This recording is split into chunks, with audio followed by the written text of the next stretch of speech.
take questions, and those comments are going to show up later on Facebook.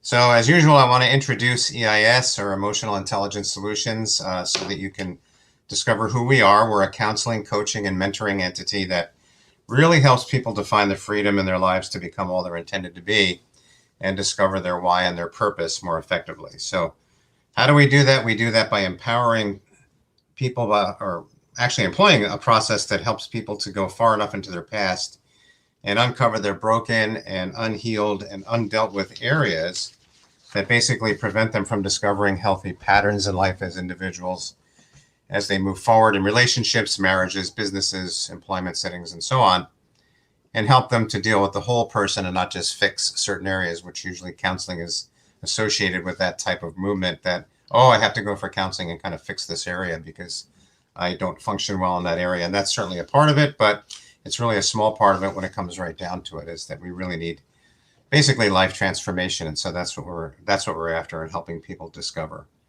So to extend that process further out, we utilize that in leadership development, as we believe leadership starts from the inside out, not the outside in, and it starts in the home actually and works outwardly from there. So it's more than just being a great problem solver as a leader or a decision maker, but really developing a heart to lead, desiring to raise others up to be the people that they're called to be, developing character, integrity, accountability, and other hallmarks of genuine leadership is a part of this process that we employ. So we offer what we believe is a comprehensive approach to personal growth and maturity for the individual, to CEOs and businesses, and everybody in between. So throughout the broadcast today, you'll see some banners pop up intermittently on how to connect with us if you desire to do so, to get involved. And then these live shows, or in today's case, the pre-recorded live show, is here to feature testimonies of people's lives that have been transformed in many different ways that, of course, are still on their journeys, other professionals in the field of helping people in similar ways, EIS staff and counselors, authors of books that we believe are important resources that support our work here at EIS. And then finally, before we get started, I want to remind you that we will not be taking questions today, but you can leave those comments. So if you're waiting for a question to be answered, it's just not going to happen today. Sorry about that. But first off, I want to introduce our co-host for today and our media czar, as we lovingly call her, who keeps everything rolling from Instagram, YouTube, and of course these live shows. Here's Vanessa Rollo. Hi, Hey. Bill. How are you? Good. This is the part where we pretend that we didn't talk 5 minutes ago, right? Exactly. Like, gee, I haven't seen you since last time we were on a show. But yeah, thanks so much just for keeping the thing going. And you know, every single day, Vanessa posts our daily journal on billhoffman.com, bill-hoffman.com. If you're not a member of that, you can sign up for that, by the way, right? Yeah. And get those emails in your inbox every day, and it's posted on Instagram as well. So Vanessa does all of that. So thank you for that, Ness. Thank you, Bill. Thank you for allowing me. I'm super excited to be here as always. I think there's a little bit of an echo on my end. Oh, you're going to mute? Okay. Well, and then also Vanessa has some commonality with our guest today, which we're going to find out about in a few minutes. But I was introduced to Leah a couple of years ago through her brother, actually, and I'm going to let her tell the story about that a little bit. He and his wife have also been featured on the program, which is actually pretty cool. It's all in the family. But Leah was very hesitant to come and see me largely in the beginning because I'm a pastor and a pastoral counselor, and she really didn't want anything to do with somebody like me who had the God factor going on. And so I just thought it'd be great for her to come on and share her experience about her journey and how she got involved. And also, once again, that Vanessa, you had, of course, similar, I don't know whether that would have kept you from coming, but I know it was an area that you didn't have any familiarity with, right? Yeah, definitely. I think it threw me off coming into being with you. I wasn't really sure what to expect. So like we were saying before, I there's just an echo, Bill. I don't know if you could hear it on your end. Mm-mm. It's pretty bad. Well, go ahead because it's not over here. So Okay. I know it's hard to say it, but yeah. So yeah, like I was saying, it was definitely something that was off-putting because I just didn't know what to expect, and I came to that conclusion on my own that this was a journey I was meant to go on. And in the beginning, there was never, I didn't feel any type of way, like trying to enforce some type of belief on me, but I kind of came to these conclusions on my own, which was really awesome. So I'm just excited to hear from Leah and her perspective on things. Like you said, we have some similarities. Yeah. Well, with that, let's invite Leah to come on with us. Hi, Leah. Hi. Hi. Welcome aboard. Yes, I'm Leah. So I was introduced to Bill from my brother, actually. A couple of years ago, I was in just a really bad place mentally. I've been off and on through some mental struggles, some depression since my adolescence. And at this point, I was particularly bad. So I finally was just chatting with my brother about it because I was kind of feeling very desperate and didn't really know how to even go about trying to venture onto finding a therapist. It's like a very overwhelming process. So I got really lucky that my brother happened to actually already been working with Bill, him and his wife actually. And so I just kind of explained to him a little bit about how I was feeling. And he said, well, I have this guy, Bill. He's really great. And Melanie and I have been working with him. So I'd love to see if I can get you connected with him. And I was like, okay. So he sends me the intake paperwork and I immediately was like, oh no, this is not going to work. This is not what I'm looking for, but thank you so much for trying to help. Like, this is totally outside of anything that I was interested in because it was very God focused. And I grew up as a non-religious person. I mean, I was baptized and whatnot, but like I was never taught about religion or anything throughout childhood. So I, of course, didn't even understand the difference between religion and spirituality and God, and that there was even a difference. So Bill definitely helped me understand that a little bit better and just kind of open the door to a different avenue of help. And so we started chatting, and it was very helpful because he sort of had a little bit of background just because he knew my brother.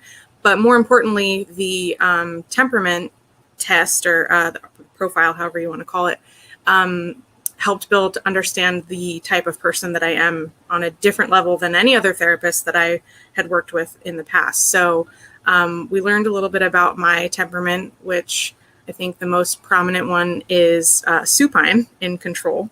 And so that has affected a lot of areas of my life throughout my entire life. And I didn't even understand it until I started working with Bill.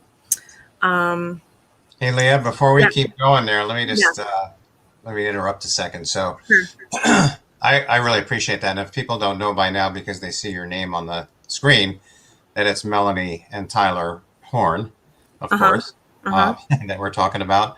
And they have been on the show, and they did fantastic too. So I'm really happy that in so many different ways that you're here and sharing all this. Yeah. But before we kind of keep moving ahead in the facets that you were talking about, I want to make sure we get some background going on too. Sure. You know, because all of us have a background. All of us have some degree of trauma growing up. And that's usually why we reach out as adults. Because, we're struggling in forming and having healthy relationships, or struggling in areas of depression and things of that nature, like you mentioned. Yep. And so, let's make sure we get that context in there, because I really, for everybody who's watching today, I'm hoping everybody can relate in some fashion to what's being shared today, because we're really all broken. And we all need to connect that. I call it collecting the dots and then connecting the dots. Mm-hmm. And one of the ways we collect the dots is hearing testimonies from other people, because we can go like, wow, that sounds so much like me. Or, and these could be areas that we're protecting and that we're hiding. you know, and we're just not used to sharing. And of course, you don't know anything about that, Leah, right? You just put everything right out there as a supine. Totally. Yeah. But I think that will make a lot of sense to people when you get to that supine part again after sharing how, you know, you grew up and all that. So let's start from there. Okay. So as a young child, my family was a little bit dysfunctional. My parents, their marriage was not the best. They definitely fought a lot. And basically from a very young age, most of what I can remember is a lot of negativity. I remember being probably like 5 years old, and I would say things to my dad like, "Daddy, I'm sorry, Mommy hates you." And I witnessed a lot of just anger, mostly from my mom towards my dad. And my dad was always just seemingly innocent in not understanding why things weren't going well. And it was difficult, but I think I didn't understand that until I got older. Like, if you asked me a couple years ago, how was your childhood? I would say it was great. You know, my parents loved us, and we lived in a beautiful house, and we had all kinds of opportunity to explore. And I spent so much time with my dad because he was home a lot.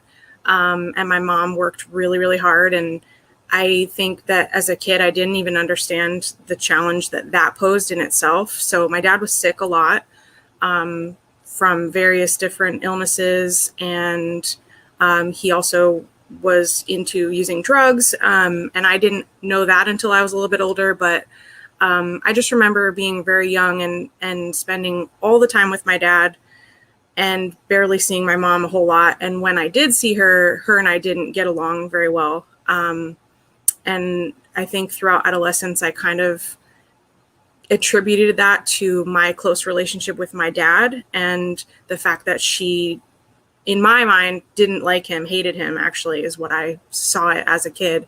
So I kind of thought she had a resentment towards me because I was close with my dad and she couldn't stand my dad.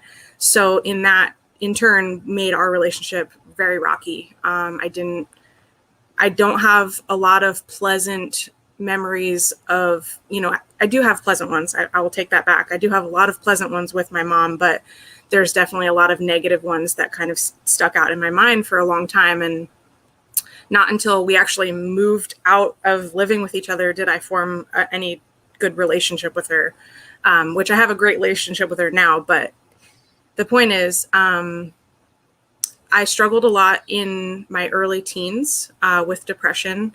I think I was around age 12, like right when you get to middle school and you're going through puberty, and there was just a lot of hormones happening. But I went into my first like really dark mental place, and I was actually someone that cut themselves. And I think I mostly did it for just kind of feel a different kind of pain, and that wasn't emotional because I didn't even understand my emotional pain at that point. And I feel like I needed attention in some way. So anyway, I did that when I was really young. I told my parents about it. I did see a counselor for a short time, but it didn't really help. So throughout my teenage years, I had kind of bouts of depression where it would be on and off. I remember there was an entire summer where I spent most of my time indoors and I was just very depressed. So that being said, it continued throughout my young adult life. And at this particular time, I was in a really, really dark place to the point where I didn't know where to go, what to do. And I just kind of wanted to curl up in a ball and just not be. That's like a very common feeling that I felt, was just not wanting to be. So I was chatting with my brother. Again, we'll get back to that part. I was chatting with my brother, and I was explaining to him the kind of help that I was looking for, and he introduced me to Bill. So Bill and I started working a lot on digging into my past to find out what happened in my childhood and what things may have triggered or caused me to kind of behave in certain ways. So we talked a lot about my relationship with my dad, which up until I started working with Bill, I always thought it was like a really great, close relationship. And it is, not to put a negative spin on it, but there is to this day still a major aspect of parental inversion, which if you're not familiar with, it's kind of where you are less of a child to your parent and more of a friend or an equal. And so therefore, my dad definitely shared a lot of things with me as a child that probably were not the most appropriate. And so he suffers from depression and anxiety and things like that too. So he would come to me a lot and just kind of let loose, let his feelings go. And it was a lot for me to hold, and it was kind of a burden. And I felt like I needed to do something to help him when I also myself needed help. And I didn't know how to ask for it, and I didn't expect help from him because he was struggling. So that relationship definitely became, they're not toxic. I won't say toxic because I have a great relationship with my dad, but again, the aspect of being more of a friend to him than a daughter has posed a lot of challenges. And then with my mom, growing up, again, we didn't get along very well. And there was a lot of just hostility, I guess you would say. But as I grew older, I understood from her point of view, like what she was going through. And I understood after a lot of years of just kind of seeing how she is with other people too, is that she was harboring so much pain from her relationship with my dad. And I always thought, like, what did he ever do wrong? He has this heart of gold and he's just like the greatest guy. And then as I grew older and got responsibility and, moved out, had bills to pay, and started to understand what being an adult was like, I understood what my mom went through. And so it definitely changed my perspective of her. And it caused me to have compassion for her, which I never had before. I always just kind of thought she was a jerk. And so that just kind of developed a much better relationship with my mom. And so hey, Leah, let me just butt in real quick. I was going to say, I'm kind of getting off track here. I know, we're getting lost there a little bit. So I know how it goes. I do the same thing. So that's why we're here, to help navigate with you. So what I'm thinking, and knowing you, and of course knowing how we work together, and also Vanessa, and Ness, feel free to jump in and comment on this too, is knowing you're a supine. And I've called Vanessa a supine in disguise, because even though she's choleric, she's also very tender-hearted underneath it, and very sensitive at the same time. And so knowing you're a supine, when supines want to serve, for the benefit of all the other supines that are out there that are watching, they want to serve, and they don't like to be, nasty to anybody, or they don't want to hate anybody or hurt anybody. And so they'll absorb everything basically, and it'll get layered down in and layered down in and layered down in. They don't necessarily see, probably not, the devaluation that's happening within themselves while that's happening.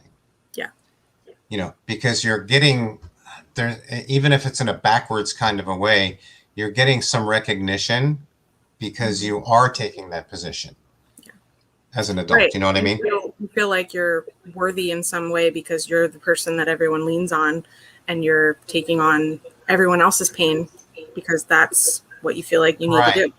But that's what you're exactly doing. Yeah.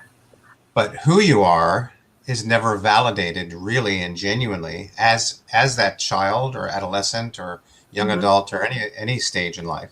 Yeah. Because it's all about the parent. Yep. Yeah. It's not about you. So as we navigate forward, there's this disconnect of my identity and my value. Yeah. We just don't. There's no foundational piece in place for that, because it was never given to us. And when we start talking about the parental problems, is that we wind up realizing that we have to forgive our parents because they didn't do that for us. They didn't assign that value to us. Then Ness, you can jump in right behind me if you don't mind, because I know you have something to share about that. Wow. That I wasn't assigned that value, but the supine particularly will have a hard time, because what they'd rather do is just appease it. Well, they're broken too.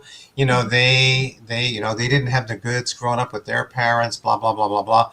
And so we feel like that's the appropriate thing to do, is to let them off the hook, when the real genuine appropriate thing is to forgive them from the heart, so that I can release them from the judgment that I have, because that judgment is coming back around on me, because I don't see the value in myself, and I think that I'm the dirtbag, and I'm the one who deserves, after all is said and done, I don't deserve anything. Yeah. Really, because the things that I was doing to serve my parents didn't do that for me. Go ahead, Ness. Yeah, Leah, there's a lot in your story that I relate to, specifically the dynamic with your parents. I myself had this negative experience with my mom for a few years. It was probably once I was in middle school, and I kind of became estranged from her. She got remarried. My parents are divorced, and I felt this certain type of way about her. I was just kind of had my feelings with her. And so then I grew very close with my dad, and my dad I looked at him as my savior, because he kind of took me away from that sadness that I endured with my mom, and I became like a wife to my dad, because it was just us, and I'm the oldest, and I was a part of a lot of conversations, like you said, that I probably should not have been privy to that type of information, whether it was finances, relationships, all these types of things. And I really carried that burden of everybody around me. And I lived in that space of being the go-to. And I really was so proud of it for so long. I'm the strong, I'm the older sister that will defend my brother, and I'm here to support my dad. But it really does take a toll. So I guess what I'm wondering for you is just what it kind of looked like in terms of codependency or lack of boundaries, having those feelings, and how you kind of started to navigate through those to kind of, I think, because what's hard and what I've realized is that was a part of my identity for so long, because I never knew my true self. So letting that go, I remember Bill saying to me, okay, you're performing, but once you perform and you do all these things for people, do you actually feel good? And I was like, no. It's so true. You keep doing and doing and doing, and it's you're in this endless cycle of it's never enough for you, because that's not you. Yeah. And I guess if you could just speak a bit to that and what it's been like in navigating that relationship and detaching yourself from that false identity. It's definitely an area I struggle with to this day. My dad, I still have a very codependent relationship with my dad, but the biggest challenge for me was feeling even when I was, putting on this face of I'm here to help you and tell me what you need and how can I do more, it never felt like enough, because I always felt like I was failing, because nothing ever changed. Nothing was, there was a momentary period of time where he's like, thanks for letting me talk to you. I feel so much better now. I love you. And I'd be like, great. But I still left the conversation feeling like there's nothing that I did to help. And so it was a major burden for me, and something that I carried. I think a lot of it was very subconscious too. I didn't even realize what I was carrying, and it affected my entire life in every way, in lots of different aspects. But of course, my own relationship, I've been with my fiance, we've been together for almost 15 years now. Wow. So that's literally half of my life. So he knows me very well. But the codependency aspect of the way that I am, it definitely spills over into my relationship. So to bring it back to my dad, it honestly took up until I just had a baby about 1.5 years ago. And thank you. And so it took up until I was actually pregnant for me to have a really breaking point with my dad. I was newly pregnant, and we were just hitting the height or the beginning of the pandemic. So I was spending a lot of time talking on the phone with my dad because I couldn't go anywhere or do anything, and I was very isolated, and he's always home, he's always available, so we spent a lot of time talking, and he was in a very bad mental place at that point, and so he was kind of unloading his sadness on me, his feeling of worthlessness, his anxiety, all those things we would talk about. And while I would sort of get my piece in, on the side, like, hey, I understand what you're feeling because I'm feeling it, it was never really like him taking control of being the parent. So anyway, I had a breaking point one day where I was talking to him, and he was just in a really bad place, and he was saying things like he shouldn't be alive anymore and things like that. And I got off the phone with him, and I just cried my eyes out. And I was also incredibly hormonal, and it just felt like it just felt horrible. So I remember I called my fiance, and I was just crying, and he's like, "What's wrong?" And I said, "I just got off the phone with my dad." And he's like, "Well, what happened? Is it, the normal thing that you guys go through?" And I'm like, "Yeah." And at this point, I was trying to also simultaneously plan like a last minute wedding, and we were going to be moving. So there was just so much stress I was dealing with. And so I just spilled over. And so anyway, he texted my dad and very politely and delicately just said, "I know you love Leah, and I know that you want her to be happy. And so what I need you to do is just try to really be positive when you talk to her, because she can't take on this mental, burden." He didn't use the term burden. He was like, he read me what he said later, and I was like blown away by how respectful and sensitive he was to my dad, because my dad is a very sensitive person in turn, which is where I get my highly sensitive personality. But it took me basically breaking and I didn't even do it on my own, where I was the one that approached my dad and said, "Hey, I can't do this anymore." But the conversation that my fiance had with him sparked me to be able to kind of like stand up for myself. And so when my dad called me later that day, he apologized, and he just said, "I'm sorry, I didn't mean to, make you feel that way. And I promise I won't speak like that anymore." And so then I kind of was like, "Thank you. I know that you like to talk to me, and I'm glad you feel comfortable having these conversations, but like, I need you to not, because I can't take on your burden as well as mine." And so subsequently after that, in different conversations where I had with my dad, and he was going down that hole of negativity, I was able to kind of put up a little bit more of a boundary than I had ever been, and been like, "You know what, Dad, I can't listen to you talk this way. It's not okay. You're supposed to be my dad, and I'm sorry you're feeling the way that you're feeling, but you should also get some help, because I can't be the one to help you." And so it's not like that ceased all conversation of, these types of conversations that I have with my dad, but I feel like I was able to set a little bit of a boundary that I had never set previously in my life. And it has helped a lot, so that I don't feel like I'm taking on his pain and his suffering. I'm kind of just being like, I'm dealing with my own stuff, and you can't just put all your stuff on me. So yes. It's something I still struggle with. To answer your question, it's not like I ever fixed the problem and we don't do that anymore, but it has tremendously improved. And I just came to a breaking point. So that's when it changed.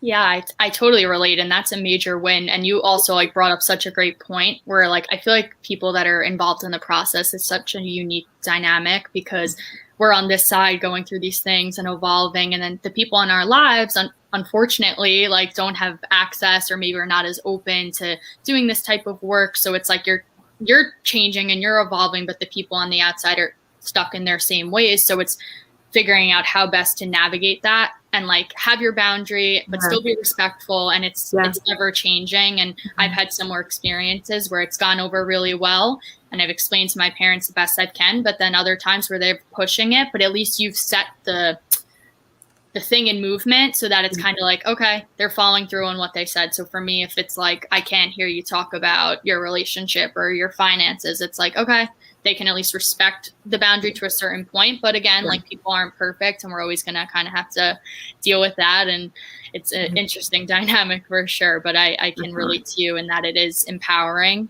at least to just know for once you're doing something for yourself. And it also, I never did that. Sorry to interrupt. I was going to say it also, it has majorly impacted me because I'm now a mom. And so I want to set an example for my daughter. And so I have to, it's a constant reminder to, you know, not that I'm passing judgment, but to make sure that I'm doing right by her by not following the same things that my parents did. It's hard. Every day it's something that is on the forefront of my mind, and being a parent is not easy. And so it's in transforming or trying to transform the relationship with my dad. It just puts a different perspective for me now that I'm a parent. Yeah, well, that's great. I just think about the work that Bill and the EI Solutions team does and the effects that it's having on all of us and then future generations. And it's just so cool that, like, maybe the things that I'm working through now, my kids won't have to, because I dealt with them here on the front end. And I'm definitely going to do things and mess kids up. I'm sure of it, but like, it's not going to hopefully be to the extent in which it was for me, and not passing judgment either. I'm going to stop. No. Yeah, that's really. Go ahead. I was going to say one other thing that, and I'm probably now veering off into a different track, but one other thing that EIS Solutions has really instilled in me and has changed the way that I live my life is taking my thoughts captive, which I really struggled with up until I learned what it even meant, because I would run into a hole. Bill and I called it like falling down the hole. And I would just let my thoughts just kind of consume me. And it was let the negative thoughts consume every aspect of my life. And then I would just kind of place blame on myself for anything that went wrong, even if it didn't have to do with me. It was like somehow my fault. So working with Bill and understanding the concept of taking my thoughts captive has changed everything. And I still, to this day, practice that on a daily basis. Like, if I start to let myself go into a negative direction, I'm like, okay, rein it back in, and let's, change the way that I'm thinking right now. Because again, tying back to my daughter, like, I don't want her to suffer in that way that I did. I want her to understand that, like, you're allowed to have feelings and thoughts, but like, don't let them consume you, and just change the direction. So EIS Solutions has instilled that in me. And to this day, I still use that as a tool for, just staying in a good headspace. Yeah, that's what I was actually going to ask. Was that part of it? Sorry, Ness. So let me just throw this out there. So I also want to make sure that, because time is slipping away quickly. I told you it's gonna, when you're having fun, time goes fast. So yeah. But such a squad. I want to talk a little bit about that God factor, and just like with the thought life part. Yeah. Like, that was a concept that you just didn't have any, framework for at all, or scaffold to be able to understand your own thought life, and that you actually had a choice of what you were going to think or, give credence to, or what you were going to believe at any given moment.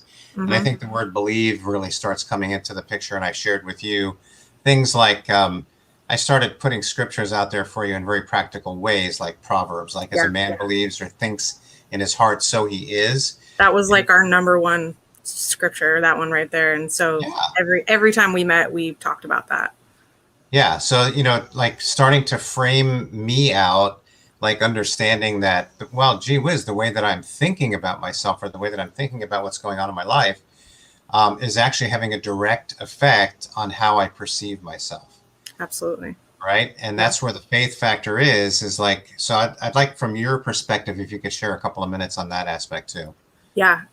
So in the beginning, like I said, even just the intake forms where it's very God focused, it was very off-putting to me, because I was never someone that, like, prayer, I don't pray, or I hadn't prayed, and I didn't think about God in the aspect of him, basically designing us to be the way that we are. And so Bill tenderly approached that with me because he knew that I wasn't religious and didn't really like care for that aspect of our counseling.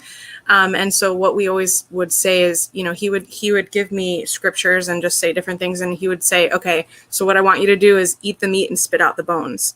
And that was like our very common, you know, phrase that we used all the time. And it's something I think about anytime I read anything from the Bible or any scripture, is the message behind what the words are saying, and not necessarily the literal context of what is being said. And I never understood it in a practical way, because no one ever presented it that way, and Bill did. And so he would break it down. Not only would he say it, he would also give me the context of what that really means to me.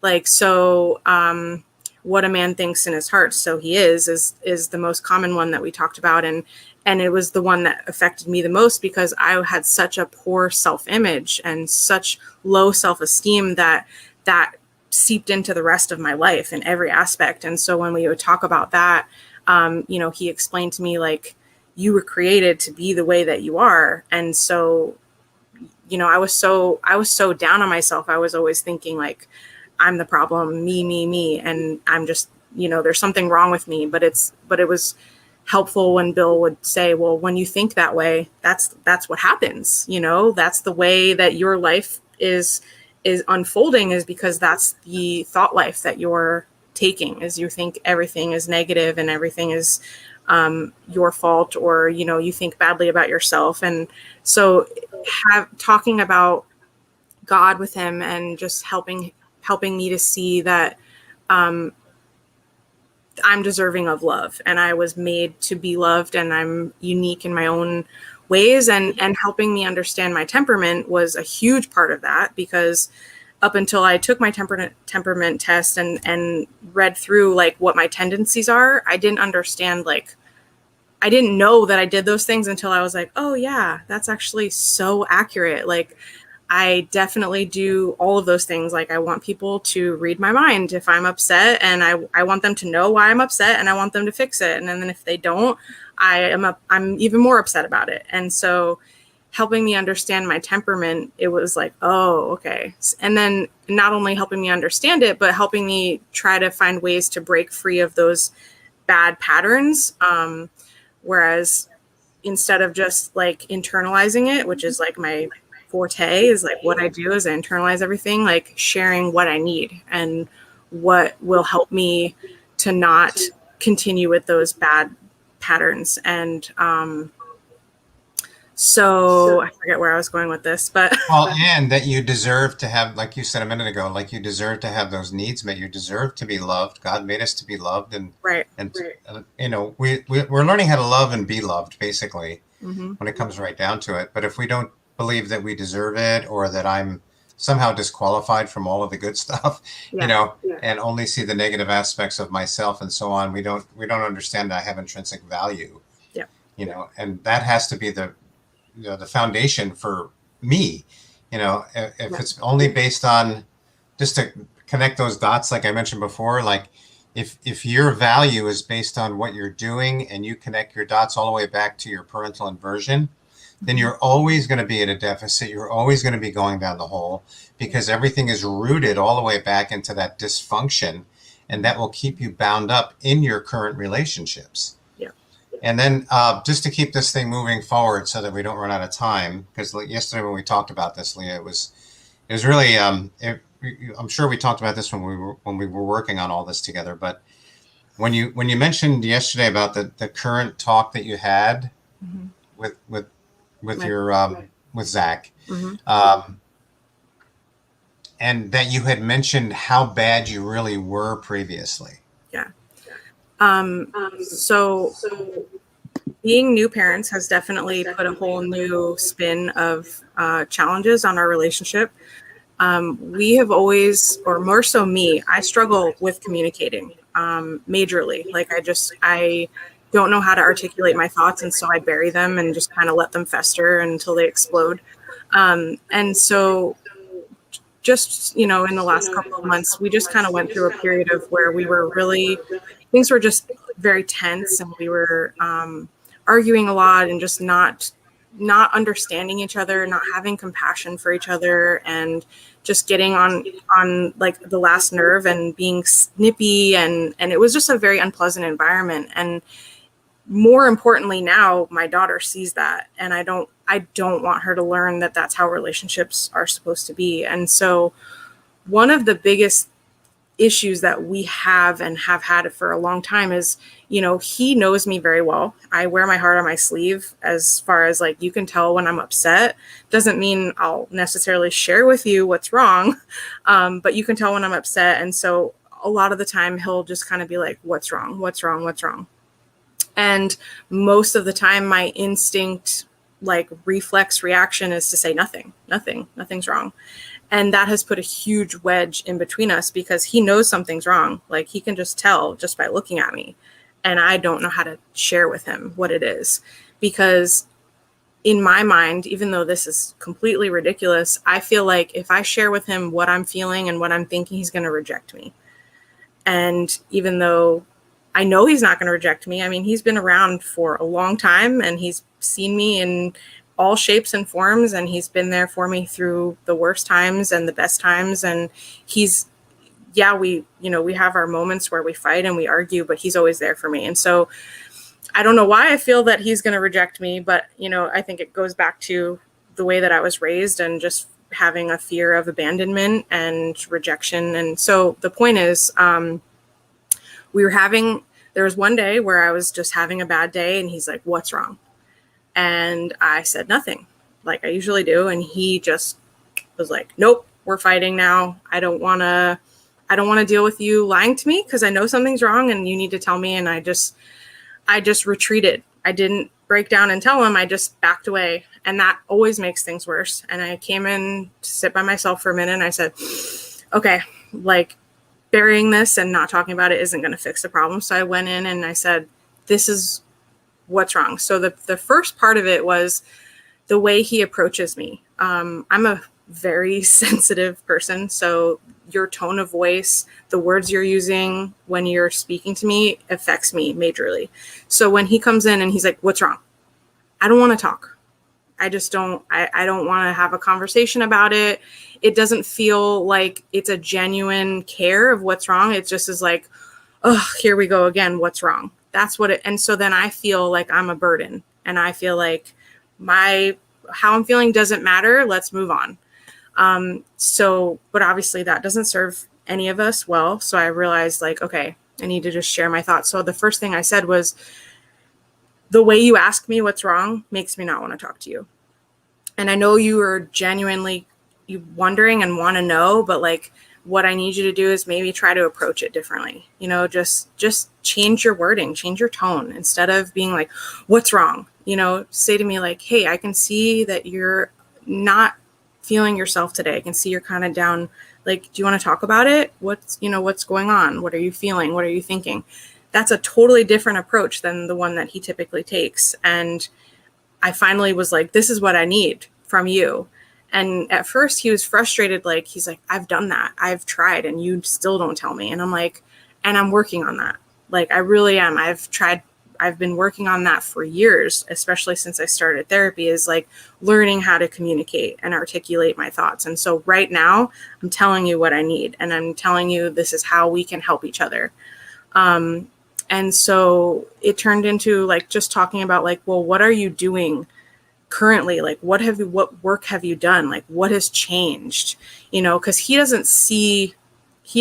not a part of these deep conversations that I have with Bill, obviously. And, we talk a little bit about like things that I've uncovered in my childhood and how that has made me, the person that I am. And we've talked about temperaments, and I've read him my results, and it was funny actually reading to him, because he's like, oh yeah, that's exactly how you are. And I'm like, yeah. And so it just helps you understand like how you can help me, and then in turn we can help each other.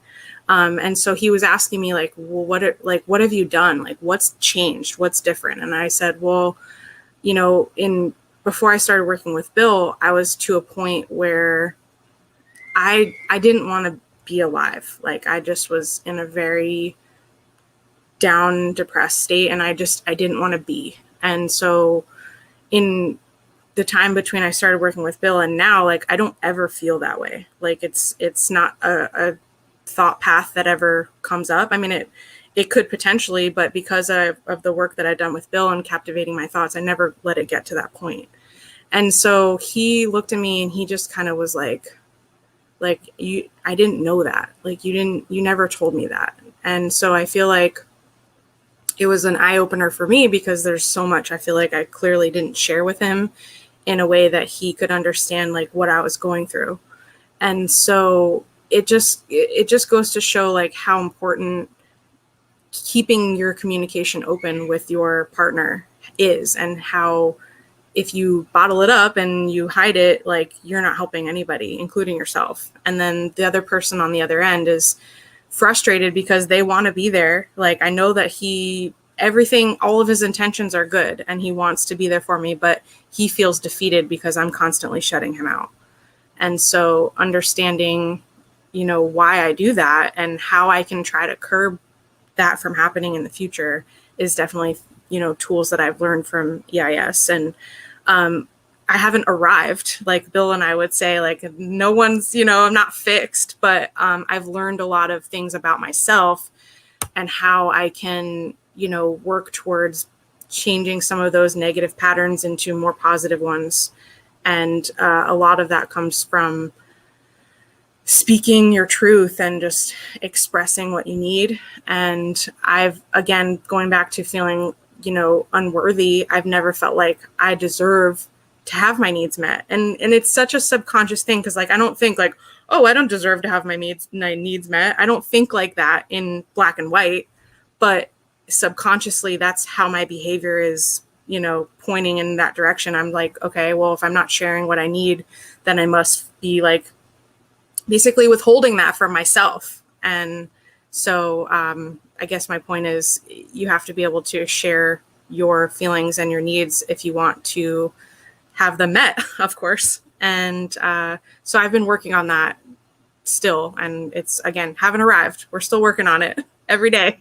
You just spoke right to me, like, like not thinking that way, black and white. Because I remember like Bill like saying these things to me, like, okay, like you have these feelings of unworthiness, and like I was like, no, I'm confident, like, and like that was just like my external appearance to everyone was like, oh, I can walk into any room, and then Bill was like, all right, so like let's walk through the things that you actually do, and it's like, okay, there's truth there, it's valid, yeah. Which has been an interesting, because then it's kind of like, well, who even am I?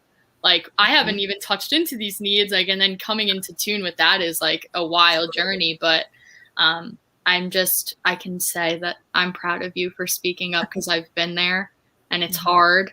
And especially when you come from a place of like, oh,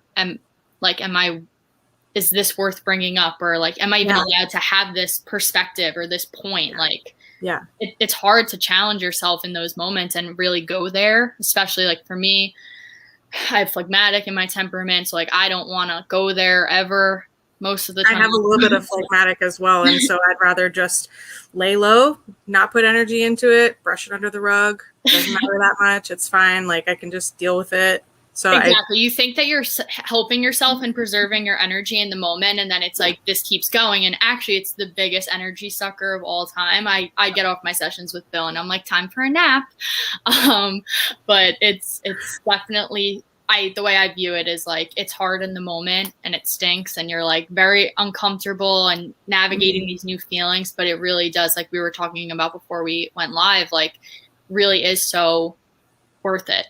Because you're breaking these habits down one by one, and these cycles, like attacking those that are really. Once you do it the first time, like it gets a little bit easier each time.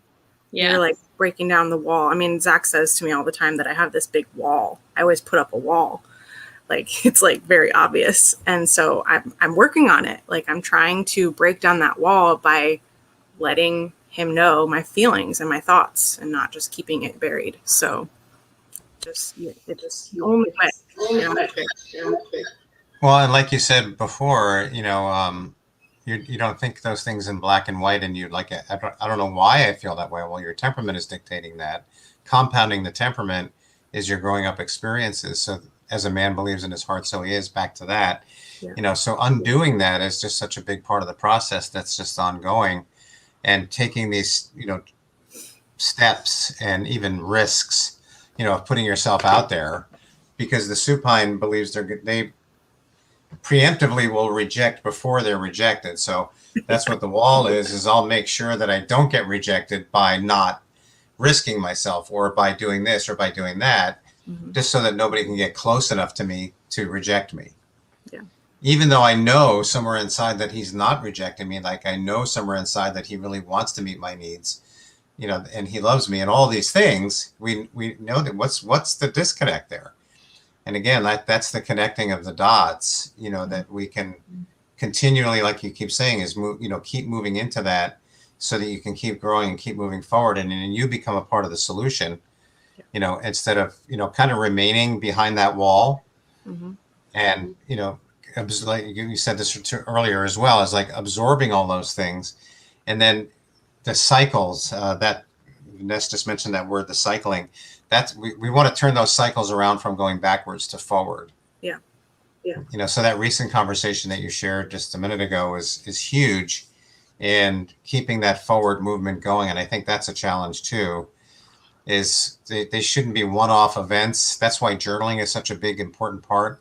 Like writing things down, it's like, okay, wait a minute, this worked.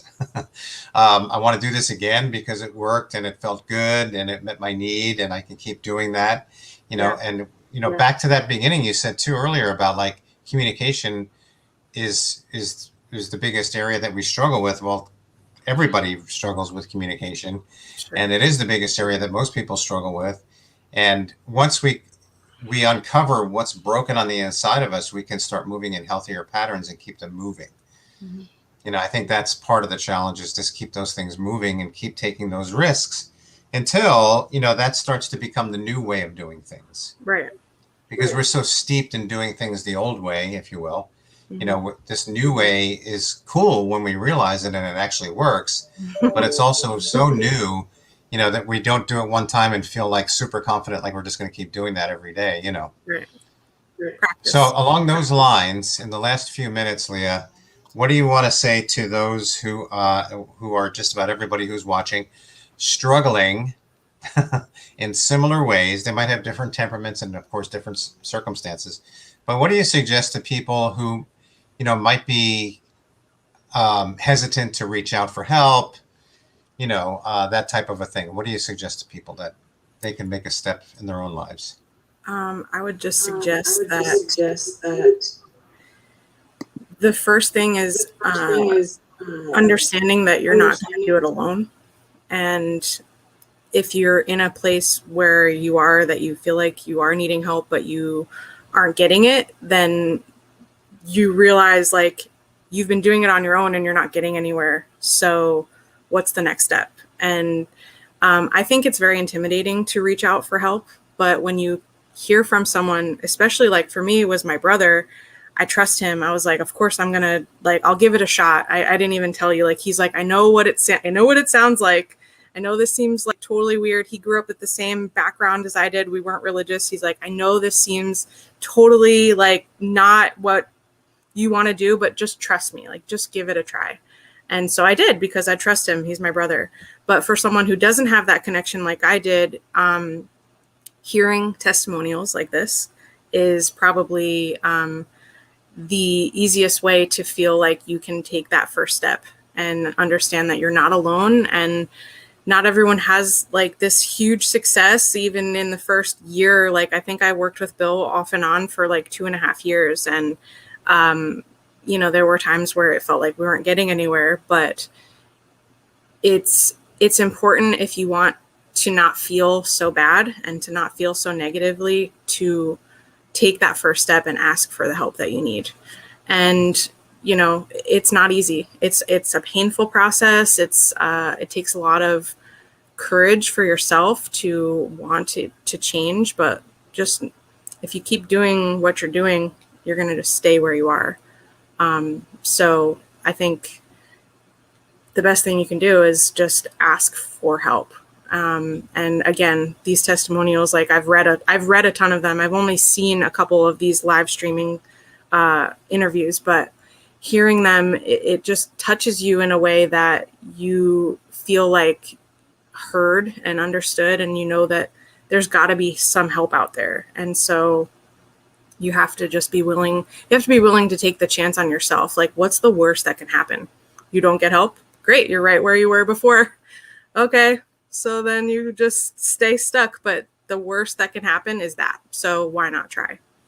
And I'm so glad that I did, because I would never want to be in the place that I was before again. I wouldn't wish that on my worst enemy. It's horrible. And so you matter. You have to take care of yourself. And if that means getting help, which I feel like every human being on the planet could benefit from therapy, is my opinion. But you just have to want to change. And it's easier than you think. You just have to ask for help. So I would definitely recommend, just if you're feeling anywhere remotely close to how negative I was feeling, then it's worth trying, because nothing bad can come of it. Thanks, Leah. Doesn't get any better than this, actually. It was just awesome.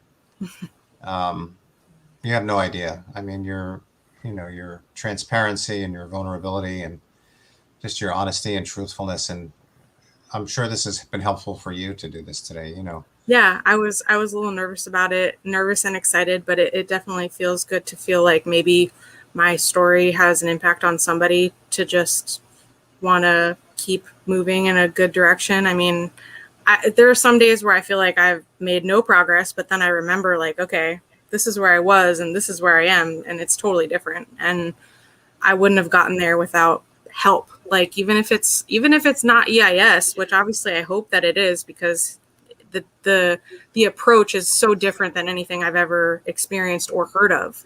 But it's just important to do it for yourself. Take a chance on anything that will improve the way that you're feeling if you're feeling bad. Awesome. Ness, any final thoughts? Just thank you so much. Of course. Like you said, I love being here alongside Bill, just because I'm firsthand experiencing this, and from every single person, and especially from you, I take something away, and it's almost like igniting the fire in me to just keep going, because it can be hard.